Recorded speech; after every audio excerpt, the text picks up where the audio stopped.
आप देख रहे हैं आज का एजेंडा और अब खबर आपको बताते हैं कि मुफ्त अनाज, साइकिल, लैपटॉप और लाडली बहना जैसी कैश ट्रांसफर स्कीम को लेकर सुप्रीम कोर्ट ने सख्त टिप्पणी की है। सर्वोच्च न्यायालय ने गुरुवार को राज्य सरकारों द्वारा चुनाव से पहले मुफ्त सहायता फ्रीबी देने की घोषणा और ऐसी प्रथा की कड़ी आलोचना की है।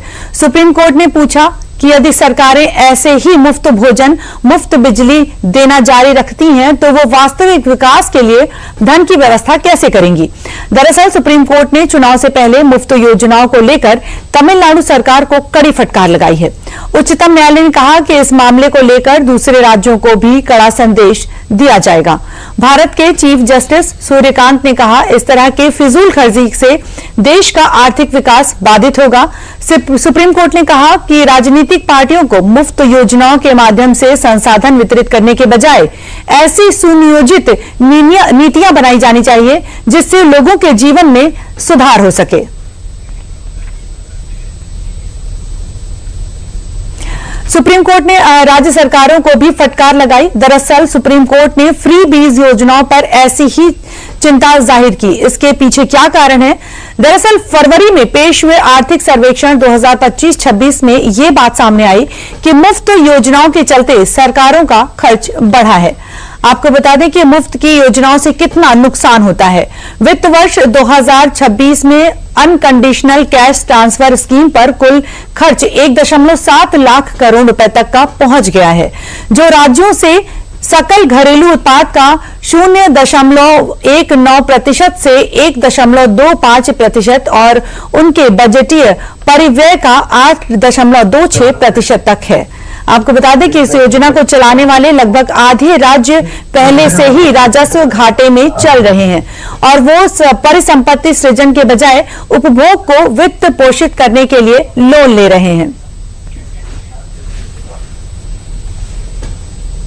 भाजपा नेता दिलीप घोष ने चुनाव से पहले राजनीतिक फ्री बीज के बढ़ते कल्चर पर सुप्रीम कोर्ट की टिप्पणी पर क्या कुछ कहा है, पहले हम आपको ये दिखाते हैं। स्टेट में करता है, सब पार्टी कम ज्यादा करता है। इसके खिलाफ हमारे माननीय प्रधानमंत्री मोदी जी भी बोल चुके हैं कि डेवलपमेंट का जो धन है वो दूसरे काम में नहीं जाना चाहिए, लेकिन यही परंपरा बन चुकी है। लेकिन ये करने के बाद भी जीतते ऐसा नहीं है। दिल्ली में बहुत प्रलोभन दिया गया था, नहीं जीत पाए हैं। जो सरकार डेवलपमेंट नहीं कर पाती है वो लोगों को लुभाने के लिए इस प्रकार काम करती है। बंगाल में दिया जा रहा है, देखिए रास्ता का खस्ता हालत देखिए, नौकरी चाकरी नहीं है, इनकम नहीं है, लोगों के हाथ में पैसा नहीं है।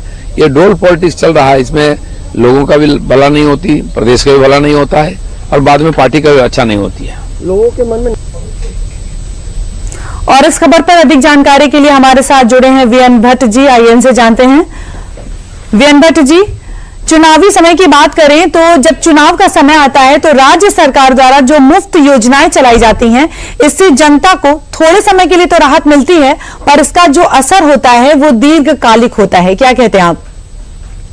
सुप्रीम कोर्ट का जो ताजा विषय है वो तो कल जो है सुप्रीम कोर्ट में जो तमिलनाडु पावर डिस्ट्रीब्यूशन कॉर्पोरेशन ने जो रेट फाइल की है उसको लेकर के है। और उसमें उन्होंने कहा है कि केंद्र सरकार का जो नियम है कि जो बिजली की आपकी सप्लाई करने की लागत है आप उतना टैरिफ वसूलिए, और उन्होंने इसी नियम को चैलेंज किया है।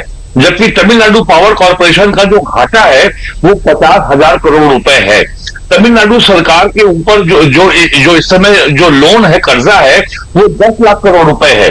तो वर्तमान 25-26 में तमिलनाडु सरकार केवल 63 रुपए का केवल ब्याज पे करेगी और उसके बावजूद तमिलनाडु सरकार ने अभी 13 फरवरी को 1,31,00,000 महिलाओं के खाते में 5,000 रुपए की पैसा जमा करा दिया। अब इससे भी 6,500 करोड़ रुपए का जो है एडिशनल बर्डन आया।